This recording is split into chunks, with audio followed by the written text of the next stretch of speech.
करायचं काय? खाली मुंड वर पाय. संजय राऊताचं करायचं काय? खाली मुंड वर पाय. बोला.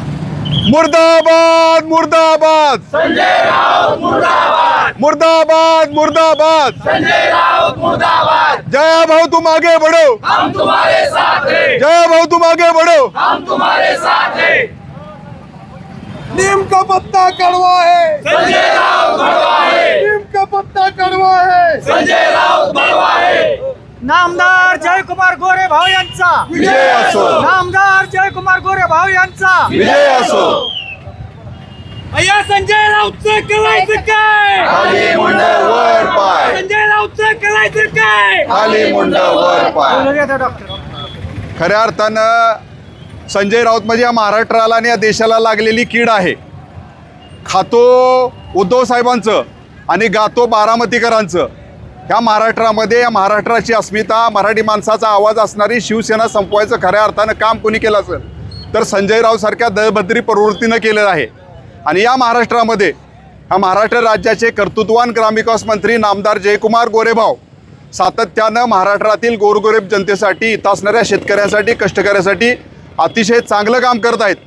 पंढरपूरची असणारी वारी असू दे, महिलांचे असणारे वेगवेगळे प्रश्न असू दे, ग्रामीण भागातल्या शेतकऱ्यांचे प्रश्न असू दे, या प्रश्नावरती अतिशय ताकदीनं या प्रश्नांचा निपटारा करायचं काम आदरणीय जयभाऊ करत आहेत.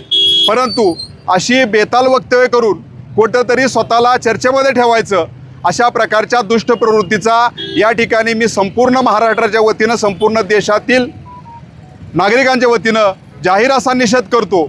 आणि संजय राऊत, तुम्ही जर अशा प्रकारची बेताल वक्तव्य इथून पुढच्या काळामध्ये थांबवली नाहीत तर या महाराष्ट्रातली जनता तुम्हाला चप्पलनं मारल्याशिवाय राहणार नाही, तुमची असणारी लायकी काढल्याशिवाय राहणार नाहीत. हेच या ठिकाणी या निषेधाच्या माध्यमातून, या निवेदनाच्या माध्यमातून मी सांगू इच्छितो. धन्यवाद. म्हसवडकरांच्या वतीनं हा उत्स्फूर्त निषेध किंवा निदर्शनं करण्यात आलेली आहेत. हा संजय राऊताचा पुतळा जाळला आहे. हा पुतळा संजय राऊताचा जाळला आहे म्हणजे ती प्रवृत्ती नष्ट व्हावी. माणसाच्या मनात जो द्वेष निर्माण करतो आहे हा संजय राऊत. खऱ्या अर्थानं जयाभाऊकडं जे खातं आहे ग्रामविकास खातं, राजकीयदृष्ट्या त्या खात्याला खूप मोठं महत्त्व आहे. आणि त्यांनी कर्तृत्वानं सिद्धही केलेलं आहे की ग्रामविकासाच्या माध्यमातून महात्मा गांधीचं जे स्वप्न होतं ते पूर्ण करण्याचं काम ते करत आहेत. संत गाडगे बाबा महाराजांचं जे स्वप्न होतं पंढरीची वारी स्वच्छ राहिली पाहिजे, निर्मल वारी राहिली पाहिजे, तर ते खऱ्या अर्थानं स्वप्न जयभाऊ पूर्ण करत आहेत. आणि अशा वेळी कुठेतरी काहीतरी बोलायचं, घरात बसायचं आणि बोलायचं, ही जी प्रवृत्ती आहे संजय राऊताची.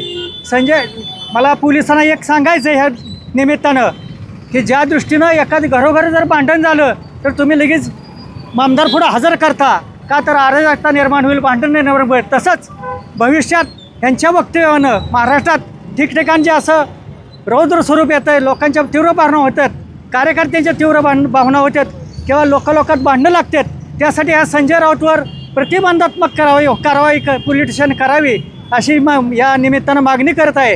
खऱ्या अर्थानं जयाभाऊचं नेतृत्व खूप मोठं आहे म्हणून तर जयाभाऊने त्यांच्या मोठी जबाबदारी टाकली आणि ते त्यांनी समर्थपणे पाळलेले आहे.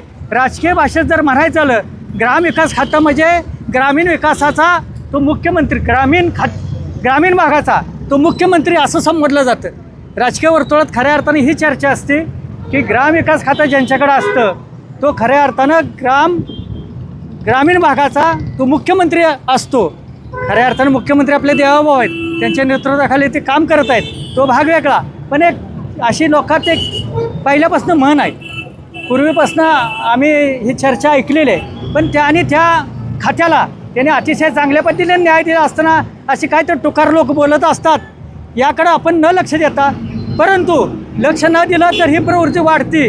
लातो का भोट पातोच नाही मानता. त्यासाठी या पोलीस स्टेशनने कारवाई करावी, त्याच्यावर प्रतिबंधात्मक कारवाई व्हावी एवढी या निमित्ताने मी मागणी करतो. धन्यवाद.